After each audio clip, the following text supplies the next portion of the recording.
All right, I think we can go ahead and get started, Sharia. So I'm happy to talk to you today about, iPaaS solutions, specifically as it relates to ERP systems and our experience, which is NetSuite. So we'll Yep. start with just a quick introduction, right? So I'll go ahead and go first. My name is Connor Briegel. I'm a senior staff consultant here at Crow out of the Grand Rapids office, and I've had, a number of different experiences with iPaaS integrations and solutions, right?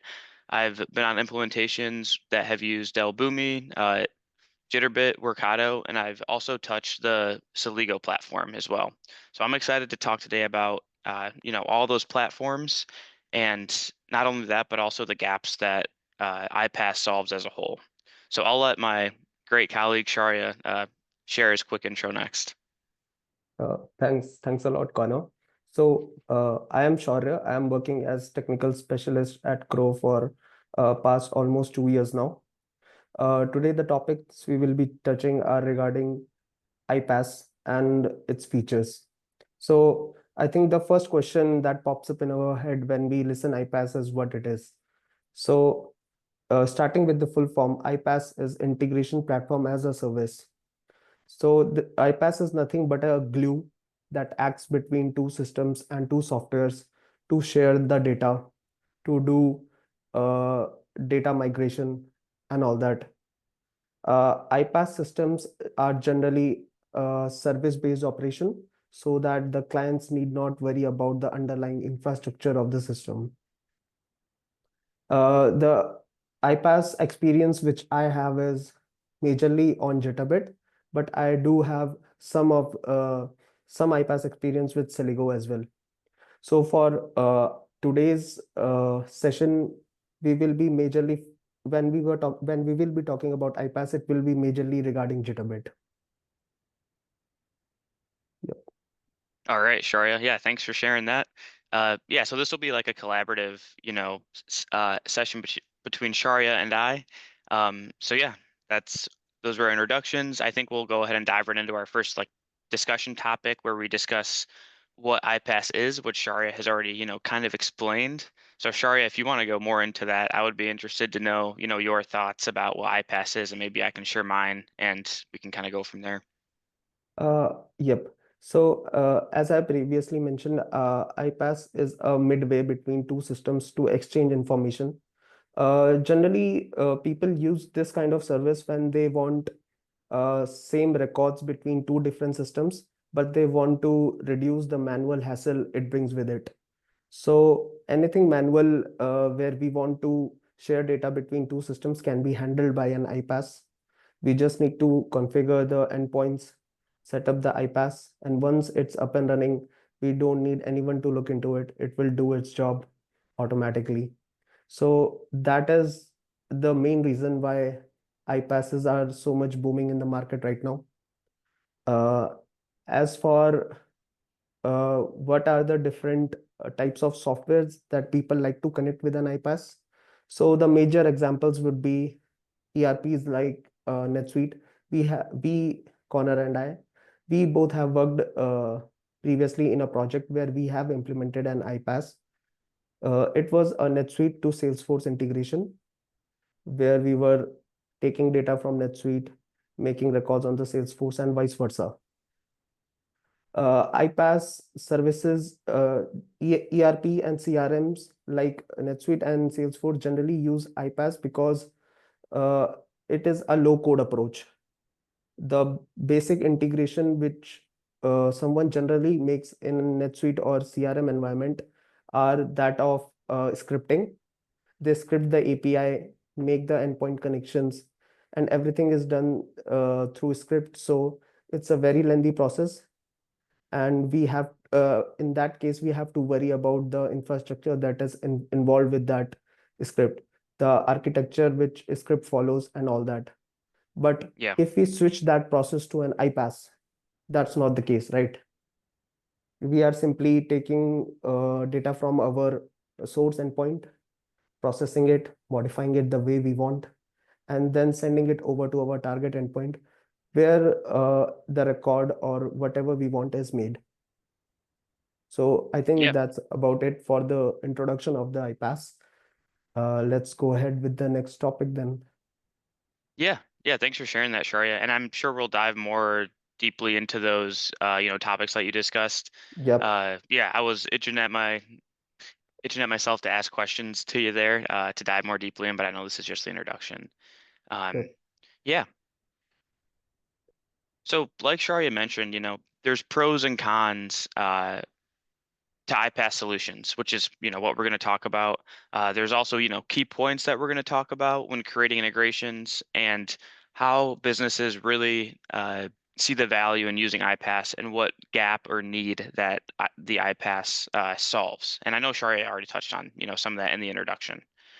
Uh, so if we look at a business, right, businesses use different systems like CRM systems, ERP systems, and other softwares to track data and to enter data and to, look at data in reports. So the main gap that iPaaS software solves, or the main need that businesses use that I've seen that I've worked with, is when there is process in place in one system, such as a CRM system, where a business is using that CRM system to track customers, opportunities, and they want that data to flow from that system that their user enters in the CRM. They want that to flow directly into their ERP, where they can make accounting transactions against those records that they've entered in their CRM system. So instead of a user having to double entry, a customer in their CRM and in their ERP, uh, iPaaS comes in and it allows you to make a hassle-free bridge between the CRM system and NetSuite, right? And that's what Sharia and I have dealt with in the past, where I played that techno-functional role, and Sharia has played the more of a role who actually builds the iPaaS software in the environment itself. Um, so that's just a quick touch on some of the gaps there that the iPaaS system solves. Like I said, we'll go more deeply into the uh, requirements gathering of when we did our iPaaS implementation and the importance of uh, gathering documentation during the initial phases of that in a later section. But I think the next thing Sharia and I would like to talk about is why integrating different software for APIs is important, and we can discuss the need for like a seamless data flow between various business systems. Um, so Sharia, right? I just want to ask you a question, right? Talk to me yep. about the competitive advantage that the iPaaS system offers, and then we can go on to talk more specifically about the benefits of iPaaS in your eyes and the benefits of the other type of integration, which is a direct API integration, like a point to point, right? Yep. So I think the first key point which iPaaS have for itself is the efficiency. So once our iPaaS system is up and running, everything is automated. So because it is a low code approach, anyone anyone can basically do that. That's not the case with APIs. In case of traditional APIs, we need to write code, set up that API, write everything down, all the scripts, all the architecture. We need to make that by ourselves. But in case of iPaaS, all of these things are pre-built. We just need to set up the connectors for respective CRMs, ERPs, or whatever systems we want. And once those connectors are set up and the flow is made, the data flow between these two connectors is seamless within the iPaaS itself. So efficiency would be the first point that anyone would go for an iPaaS over a traditional API approach. Yeah, With yeah. So with Sharia, sorry, I know I'm interrupting you, but just to touch on that, right? Yep, I know you said like the API connection offers like more of an approach where you have to actually develop everything, right? yep, Where the yep, iPaaS, you can use their, native UI to do like a, drag and drop sort of yep, system. So, I mean, it seems like for APIs, you need like an in-house developer who's always focused on that, well, who knows that API in and out.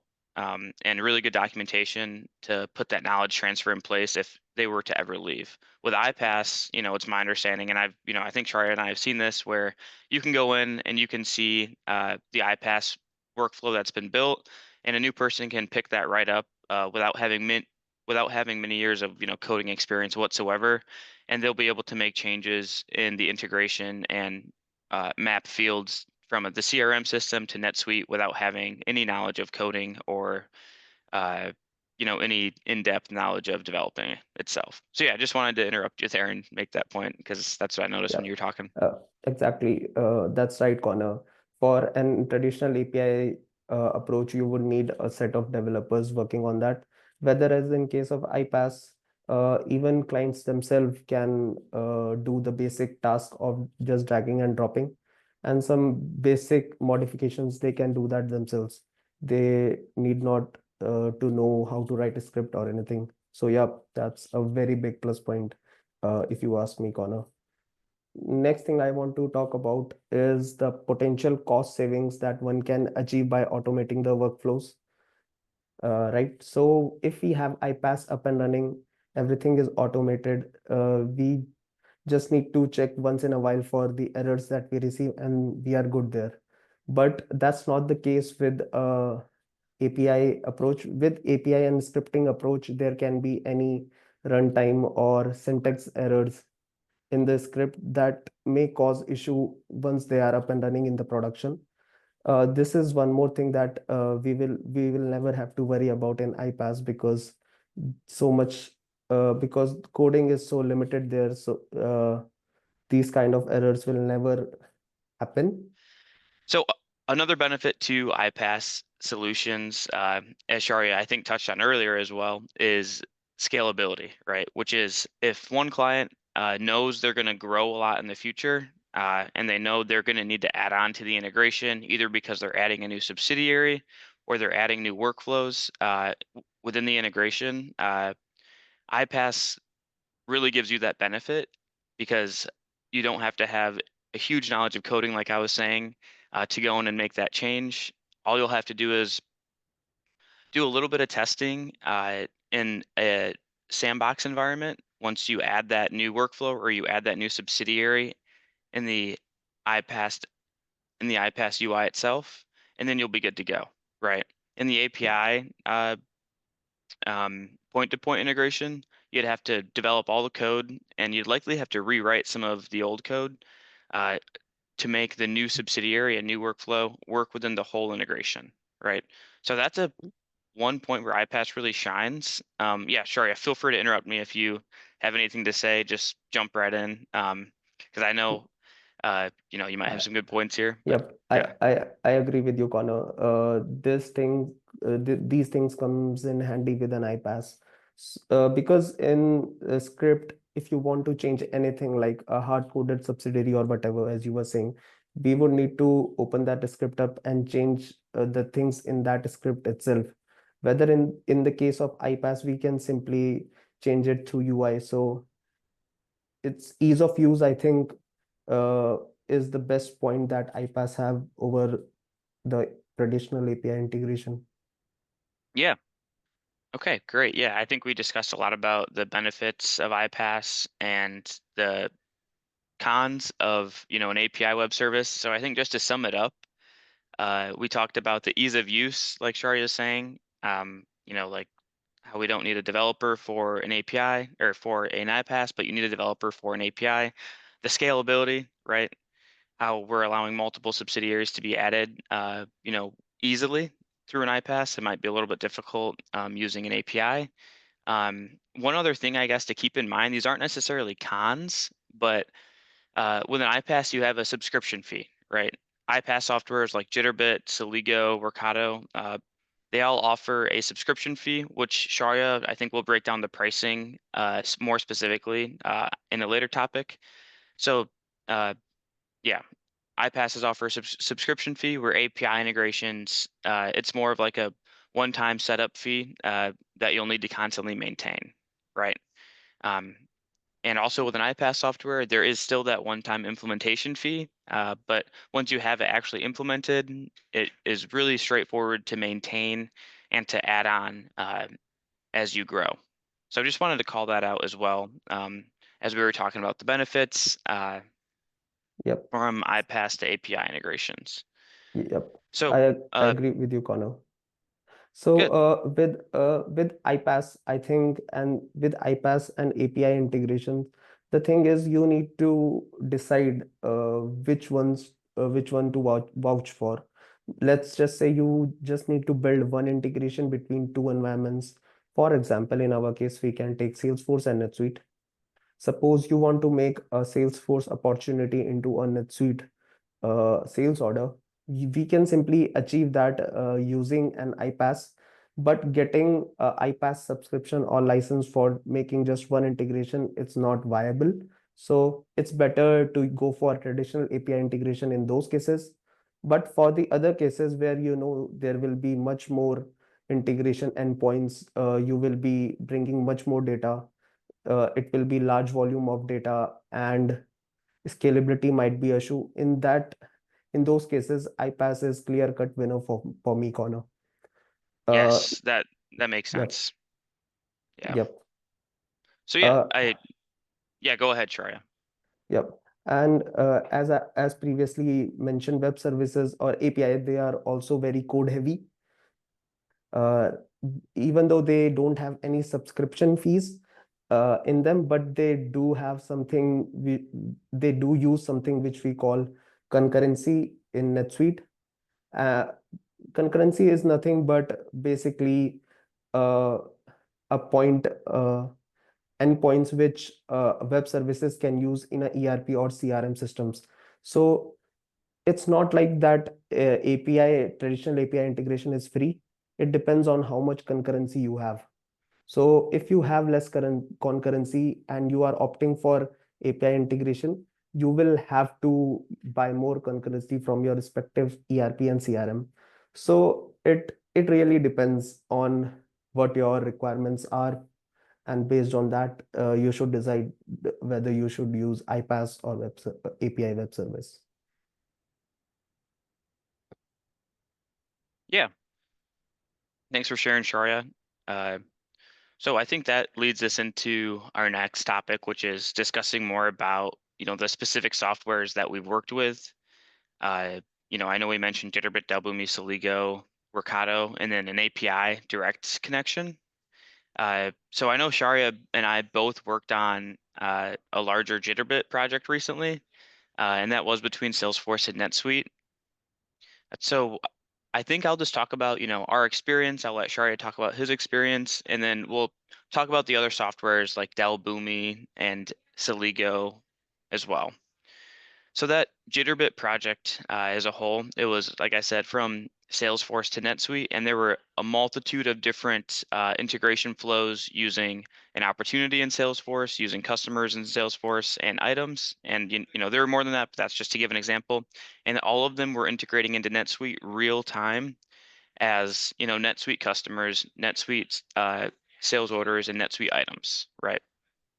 So during that project, we found that the Jitterbit environment itself allows you to, customize during those mappings. So when you're creating an item in Salesforce and you move that item into NetSuite through Jitterbit, Jitterbit allows you to make a change to that item so that when you're looking at one field, if you want it to be based off of, um, I don't know, like if you want the item name to be based off of the product code in uh, Salesforce, you're easily able to make that mapping just by dragging and dropping that field, right? And you can add as much logic really as you want in Jitterbit, and it can become more of a sophisticated integration where there is more code in Jitterbit itself, right? So with Jitterbit, I just want to make the point that it allows you to drag and drop between integration flows, but it also allows you to add more logic on top of that when it's needed. Um, so that's Yes. one call out on Jitterbit. Uh, I've also had limited experience with Dell Boomi, which is even uh, more sophisticated. So it allows you to do that drag and drop as well. But if you know that you have like a larger number of different scenarios that you need to account for, even for just one record, I think Dell Boomi would definitely get you there, right? It's like I said, it does allow you to still drag and drop, but because it is like in my mind, the experience I've had, it's like the most sophisticated. It can get a little overwhelming, and the learning curve might be a little high when you're doing Dell Boomi for the first time. But again, I feel like a lot of these integration softwares are like riding a bike. Once you understand the integration at a high level, you can really apply building those integrations within these softwares uh, between any software, right? It's just that different integration softwares, I think, offer different complexity and the ability to add on uh, different logic as well.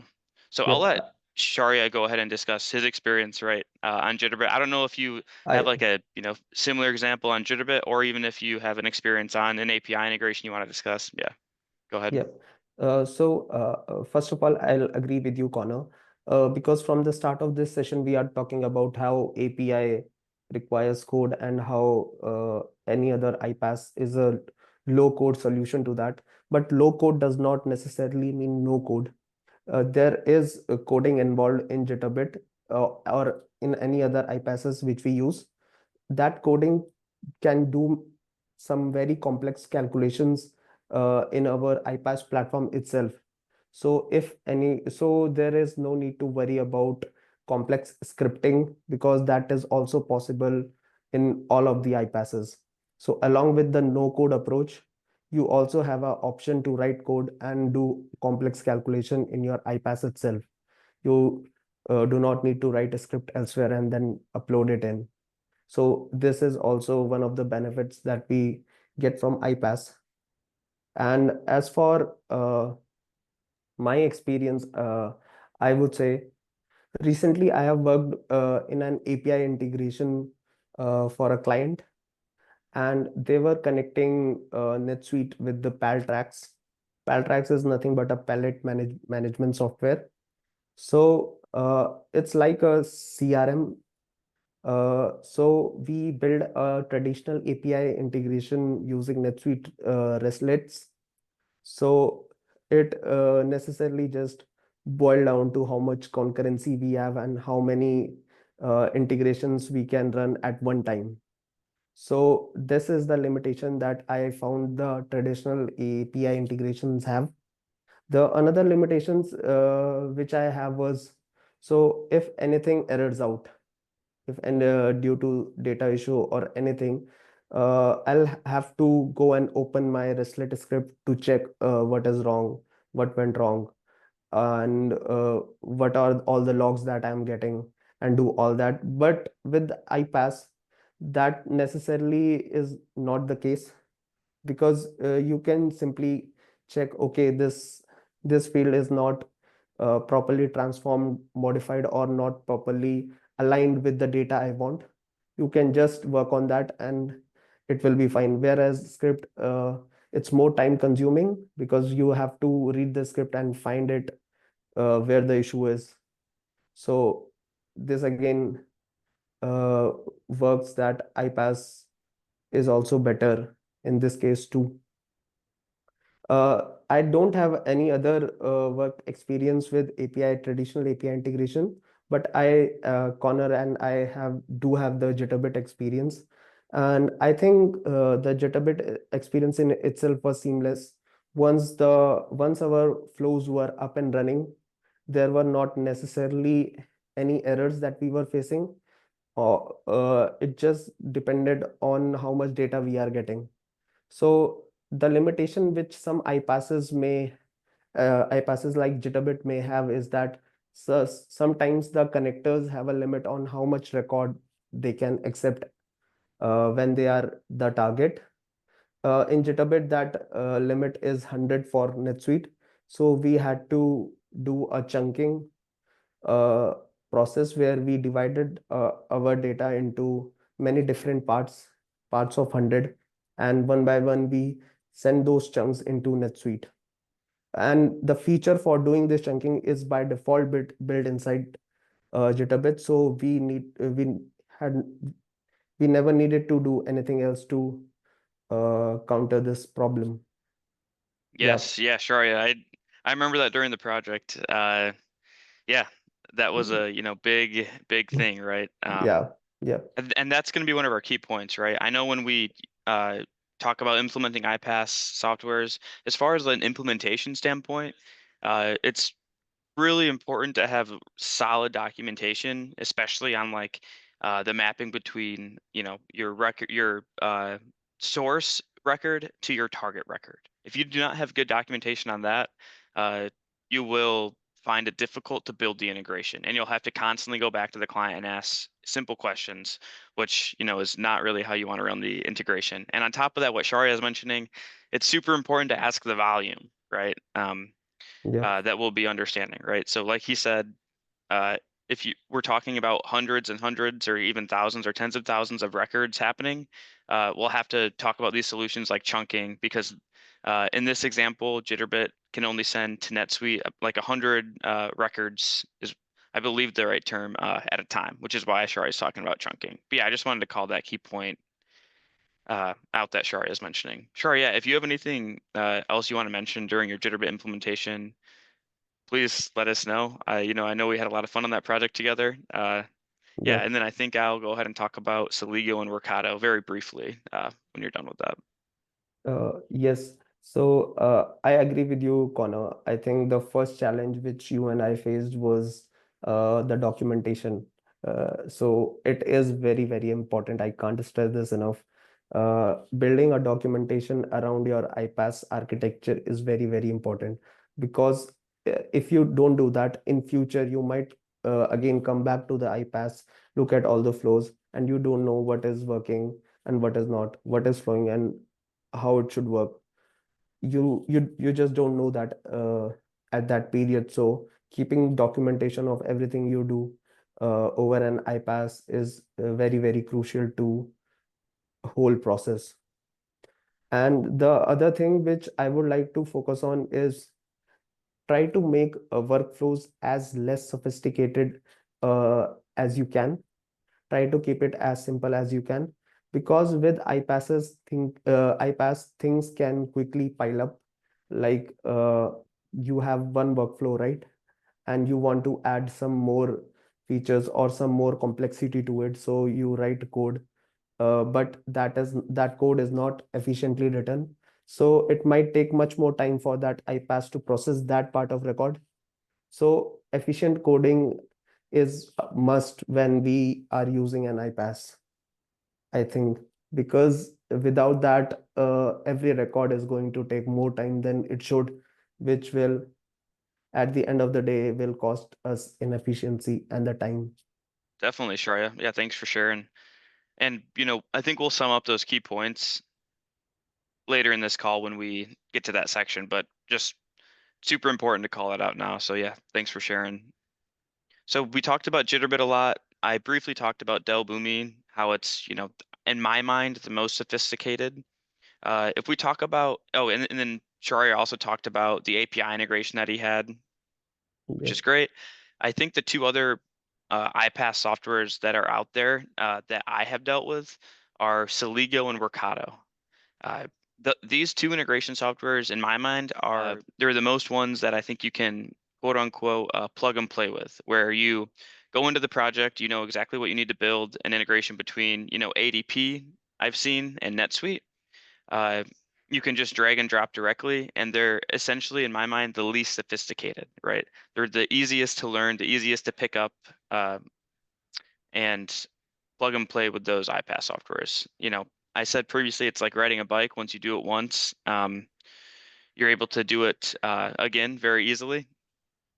Celigo and Workato, I think, allow you to jump right on that bike, minimal time on the training wheels, and just run with it.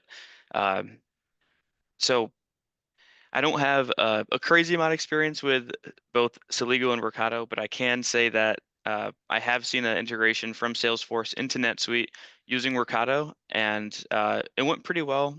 It didn't take nearly as long to go live, mainly due to the less complex scenarios and integration flows that the client actually needed.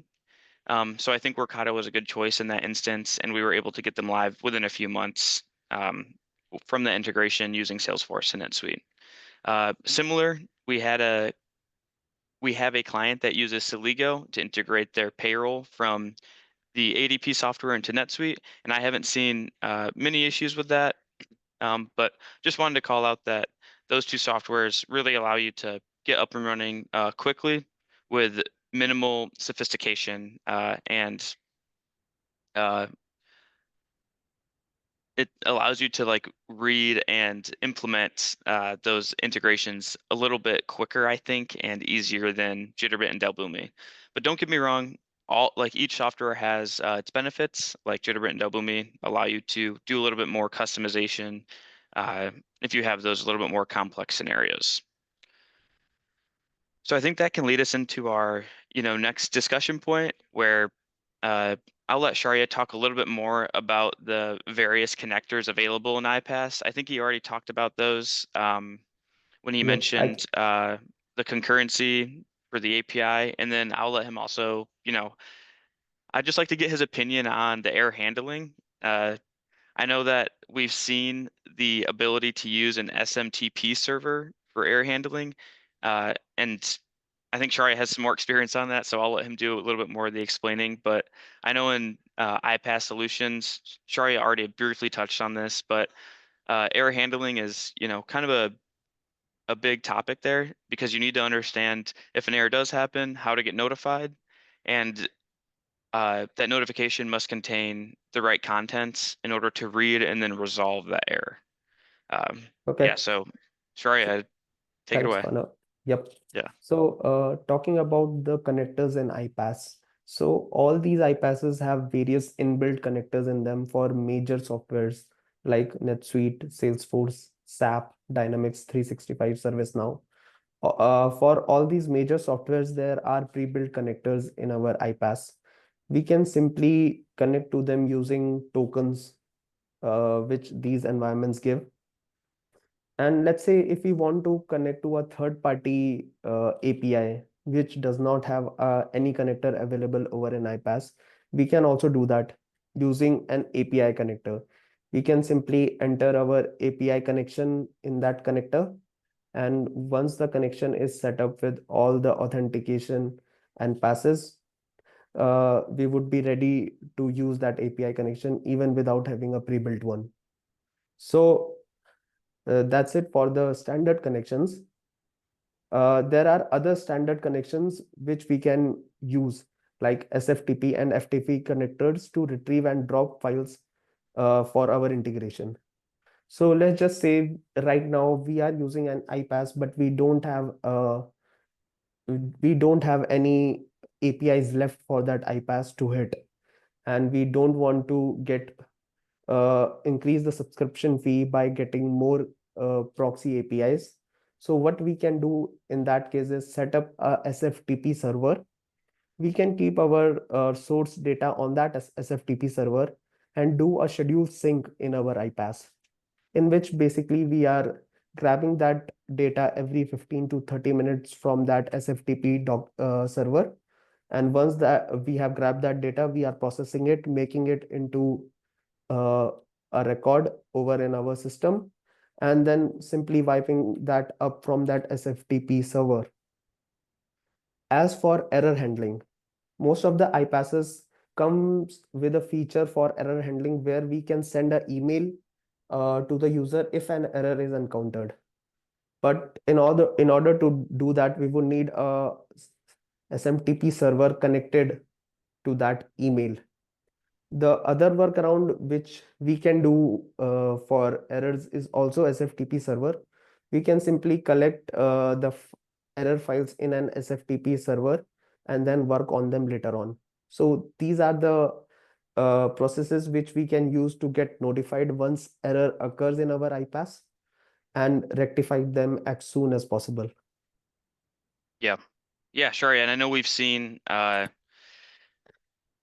Yep. like I've seen in the past using an SFTP and FTP as the connection where the source system drops a file in the SFTP and our iPaaS software picks it up and inputs that file in Yep. NetSuite with with the correct mappings and whatnot. Yep. So I know that's like a super high level actually of just what iPaaS does.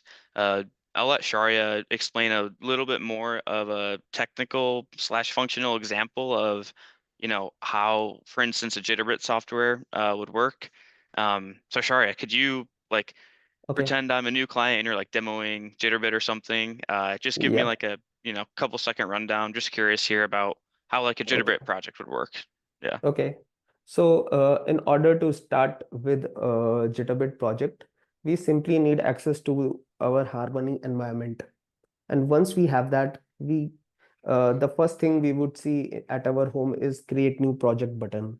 We can click on that, create a new project, choose the environment we want. There are two types of environment which Jitterbit offers.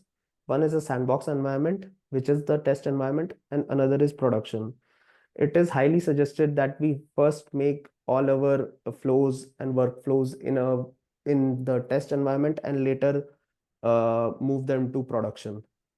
So let's get started. Once we have created our project over in Jitterbit, we simply need to set up our connectors for our two endpoints, which we will be using Jitterbit and Salesforce and NetSuite in our case. So once we have these two connectors set up using tokens, we can simply click on those connectors and select a query or search endpoint from NetSuite. Once we have grabbed that query or search endpoint in NetSuite, we can simply enter the conditions which we want for the query to run. And once we have added the condition, we can click on test button. We'll have all the data which abides by the condition we entered on the query endpoint. Once we see that our data is coming, we can simply use a transformation block in our Jitterbit environment to convert this data into a file. So, and we can store this file into a temporary storage. In our later workflows, we will read this file from our temporary storage, and using this transformation itself, we will be sending this data into our Salesforce endpoint. So in this case, NetSuite endpoint is our source. We are grabbing the data from this, transforming it, and making it into a file. And once the file is made, we are reading that from our storage and transforming it into a Salesforce object for that particular record. So once this whole process is done, we will grab the record ID that Salesforce has currently made and set it as external ID for our NetSuite record. We'll just use this flow in reverse. We'll grab the ID once the record is formed in the Salesforce endpoint, use the transformation, set it in a file, read that file, and then set it into NetSuite itself. So Yeah. does this make sense, Connor? Yeah. Yeah. Uh, that makes sense. I know there was some, a lot of technical language in there, which I mean, thank you for sharing that. I really appreciate that. But I think just at a high level, right, I have a few questions. Yep, yep. At what point can we add logic to, uh, Mhm. change Okay. what we get from the source system to target system? So say, for example, Mhm. if we want a, checkbox field checked on a customer record in NetSuite Yep. based on like if the status is customer approved in Salesforce, we want this Okay. checkbox checked in NetSuite. Like at what So step would we add that logic? okay. So in this particular example, the Salesforce is our source and NetSuite is our target, right? So Yes, yes. we are once we query or search data from our Salesforce endpoint, in our transformation, we can add that logic after that. So Okay. once we grab the data from Salesforce endpoint, we have transformation for every key pair element that we have in our Salesforce object, right? And Hmm. once we open transformation for our key pair element, we can simply add all the logic there itself and then return the desired response.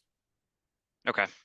Yep. Gotcha. Yeah, and that was just a really simple example, but I just wanted to understand where that change was happening. So at Yep. at a high level from what you told me, uh, we set up the connectors, we create the search or query operation to retrieve the data from the source system, and then we Yep. create a file for this data and store it within the iPaaS. And then when we actually read that file that we're storing is when we can add the logic, right?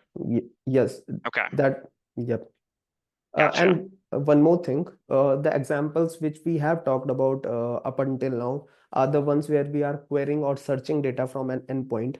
But let's Ah, say if we want a real-time connection, so let's just say in our case, a record is created over on Salesforce side, and we want that in NetSuite instantaneously. In that case, we would need a Jitterbit API.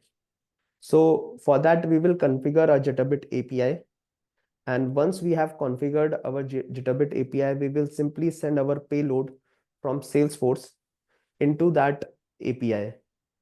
And once that is triggered, the other flow is just the same as before. Just the query and the sales endpoint, the query and the search endpoint for our Salesforce thing is replaced by this API. So does this make sense, Connor? yeah, yeah, that makes sense what you're saying. Uh, Yep. yeah, so that just sounds like another type of connection that we want to Yep. use. Yep. I guess, and For I know you're, yeah, go ahead. For real-time connections, this is the approach. Okay, yeah, that's what Yep. my question was going to be is like, when do we want to use, Yep. uh, the specific Jitterbit connection versus a different connection that you were talking about? I think it was like an Yeah. SFTP connection or like an endpoint Yep. connection. API connection. Yep. So, Yes. the native Jitterbit API is not really available with the basic licensing. So we do need to buy uh, the proxy APIs for Jitterbit. But once we have them, we can simply configure them and set them up over on our source environment. And once they hit this API with any data that they want, our flow would trigger. Okay. So if we want a real-time connection between the two environments, we need to use this Jitterbit API or iPaaS API approach. But if we are good with waiting some time, we can wait for our record to be there in both systems. In that case, it's better to just go with the schedule sync approach where we are running the flow every 30 minutes or 15 minutes, and it is grabbing the data from a query or SFTP, whatever, and then Okay. setting that up in the target. That makes sense. So like a scheduled approach would be more of like an SFTP, Yep, and that's where if you want it to, pick up a file like once a day or twice a day or something, if you want something yep, more real time, you can use the uh, API connection directly. Okay, yep, exactly. gotcha. Yeah. So yeah, that's a great example of I think just high level overview of how to actually build a sample project that Shari went through from Salesforce into NetSuite and then also from NetSuite into Salesforce using Jitterbit. So yeah, I think that was a great little snippet of a quick example of how to do that. Um, so I think talking about actually implementing iPaaS softwares, there's just a few key points that I want to discuss from like the implementation standpoint, maybe a little bit more on the functional side, um, about like how to succeed during an iPaaS implementation, right? So similar to an ERP implementation as a whole, there needs to be the knowledge and the willingness to adopt to a new software for the IT team, right? The client's IT team, if they're not going to use uh, a consultant during their whole implementation phase, then they need to make sure that they have a delegated resource, whether it be third-party consultant or an in-house person that is fully willing to understand how the iPaaS software has been built, so that they can maintain it moving forward. And like I said, they just need to hop on the bike and start right away. And once they learn it, they'll be able to apply that moving forward, and they can really take that software once it's been live. So we need the alignment and the willingness to have the right resources in our implementation to maintain the iPaaS. Another important key point during an implementation is to have a very detailed documentation on all of the integration processes, right? Each record must be documented on what you want the triggering point to be, like when you want the records to flow from the source system to the target system. And talking about that record, you need to understand every single field from the source system, how it maps to what field in the target system, right? It's extremely important to get all of those requirements gathered in the very beginning to minimize the back and forth that you might have to go through if you didn't document well during the project build itself, right? And obviously, there's going to be changes, and that's the great thing about iPaaS. It's easy to change, but to nail the head directly on point the first time, it's important to have that detailed documentation. Um, and then I guess another point that we talked about earlier was, along with the documentation, is understanding that limit of records. So if you understand how many records will be processed on a daily basis, it'll help you gauge how to build your iPaaS solution, right? You might have to enable chunking for Jitterbit, which is what we discussed. So I think those Yeah. 3 points, alignment with the IT team and understanding that we'll need like a dedicated resource to understand the iPaaS solution, having detailed documentation and understanding the scope of data that we'll be pushing through these iPaaS softwares. There's other like smaller points like keeping a unique ID between systems, ensuring that the code is built in such a way that allows for easy scalability, like adding a subsidiary in the future. Um, so those other points go along with it, but I think those 3 points that I mentioned in the beginning are going to allow you to succeed during an integration. So just to kind of wrap everything together here as a whole, we talked about why iPaaS is important, what gap it solves, and why businesses, could use it and why they need it. We talked about the different iPaaS softwares. Uh, Sharia talked about the different types of connections, and we went through an example of um, integrating iPaaS using Jitterbit from Salesforce into NetSuite and NetSuite back to Salesforce. So I'll let Sharia jump in. If you have any other points you're itching to add, Sharia, Yep. let me know. And yeah, Yeah, Sharia. I think the points I would like to focus on is the unique ID which system generates for records. So they should be shared between both the systems. What I mean by that is, let's say we have a record over on Salesforce. It has an ID XYZ. The same record when is made into NetSuite using an iPaaS have an internal ID of 123. So it's XYZ in Salesforce and 123 in NetSuite. So how do we identify that these two records are same? So for that particular case, I think it's very much important that one of the environments at least have the unique ID from other environment.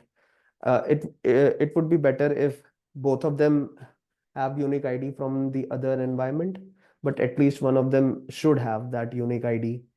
So this is the point that I would like to add. And another point which I would like to add is error handling scenarios.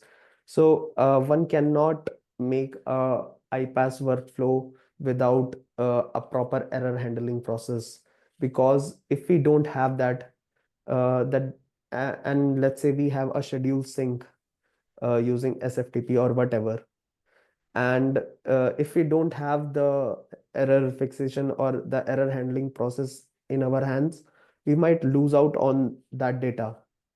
So yeah, error handling process is also very, very important when Yes. we are implementing an iPaaS. Yes. Yeah, thanks, Sharia. And I don't want to just to backpedal on your unique ID emphasis of importance there. Yeah, Yeah, I totally get what you're saying, right? Because if you have a record in, for instance, Salesforce that has a unique ID and then in NetSuite that has a unique ID, those yep, IDs must be the same if you want to be able to update a yep, record that's been changed in Salesforce and push that update into NetSuite. yep, And the reason for that is the iPaaS software needs to know what record to update in NetSuite by looking at Salesforce, or Yep. in the target system by looking at the source system. And also about that, when you actually flip the switch and turn this integration on for an iPaaS or integration, or for an iPaaS integration or API integration for that matter, this applies to both, right? You need to make Yep. sure that those unique IDs are in sync between both of those systems Exactly. so that so that when the records that have already existed in the source system, they have all of the unique IDs populated on them in the target system so that the iPaaS will know when to create new records, which for instance would be when a unique ID in the target system Is not doesn't found. exist. Yep. Yeah, is not found, but in the source system does exist. So that would be like a create scenario. And that's just super important for when you first go live so that you're not creating more noise by accidentally adding duplicates or uh, updating the incorrect record, for instance. So that's a very good point, Sharia. Thank you for calling that out. And I know Yep. you just discussed the error handling, which is also just super important because if you do face errors, you need to know how to resolve them and what record to resolve itself. Yep. So yeah. Okay, Okay. Connor, I think that's it for our Yeah, session. I think that's it, Sharia. Yeah, like you said, thanks for talking to me. I'm really looking forward to working more with you, hopefully in the future, with more iPaaS Um, solutions together. Yep. Likewise, Connor. Thank you.